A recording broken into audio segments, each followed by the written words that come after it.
If you can endure coming back to the museum for another half hour, then we can finish off there. And I can tell you about India, and I can tell you about the very worst of my experience. So,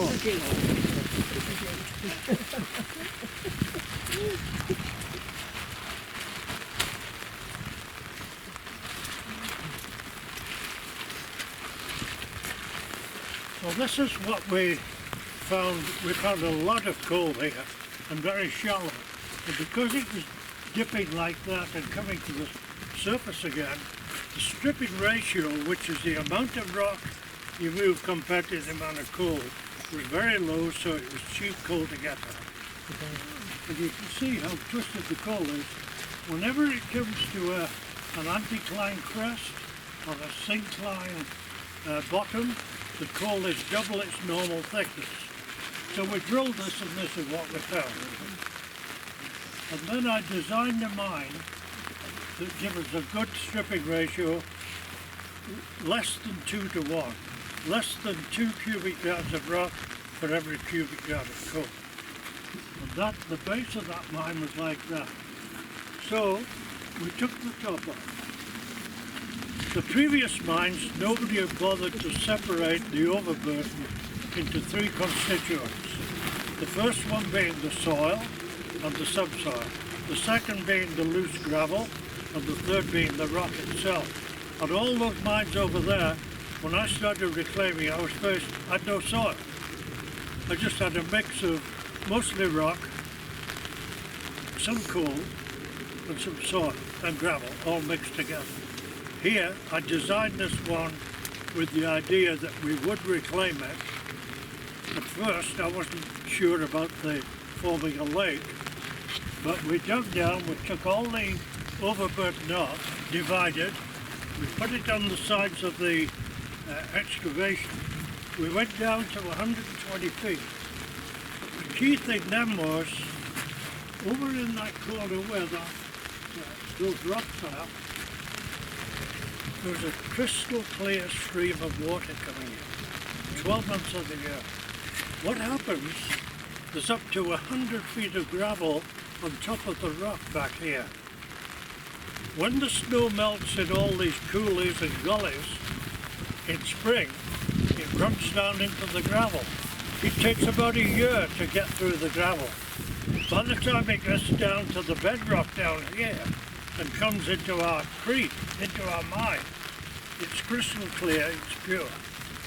But of course it came into the mine and we had to pump it out. But then when we'd finished mining, we got to this point. We had a cavern here with a road going out very deep here to bring the coal out of the mine. So the water only was coming up to 20 feet. So I brought about 100 truckloads of clay soil in, sealed off the outlet here so that the water would build up with the idea of forming a water body. The water built up to this point, which is where that creek flows. I'll show you photos back in the museum. But for 2 years, it took 2 years for that water to build up. And then it took 2 years for the water to clarify.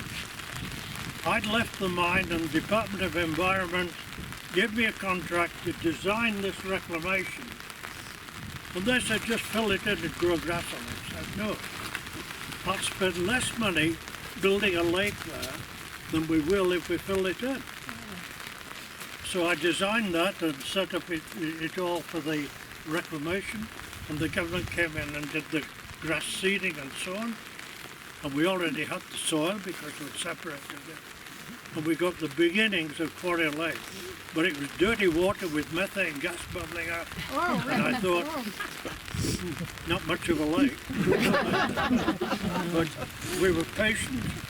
And now we've got lovely clear water. It's still very cold. Yeah. And if you stir up the bottom, it's muddy, of course. But there's Arctic grayling in here now, and they grow up to about that length. And they're breeding in here. What year did the reclamation take place? We finished mining here in 73, 74, and we started backfilling almost immediately. I would say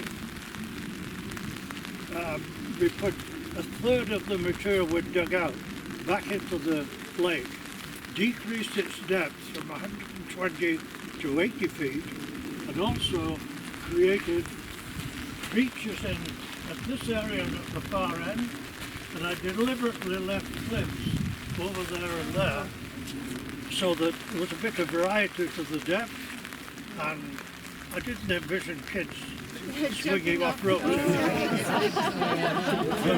know, that's what Thank you. Well, thank you for the lake. Yeah, thank you. Thank you. Yeah. And then, of course, I should mention 3 miners in particular, Andy Shelley, Lud Kamenka, and I forget the third guy. When we were creating the lake, they came up here as volunteers because people started coming, and they put up oil drums for waste. They built some very primitive benches and tables, and Andy even put up birdhouses around them. And then, of course, the town took over, and you have to credit the town for doing this. They created the pathways, put in the trees, and the end result, it was a real community effort in the end. Yeah. Okay. I hope you feel like coming back to the museum, because I've got another 3 or 4 hours of story.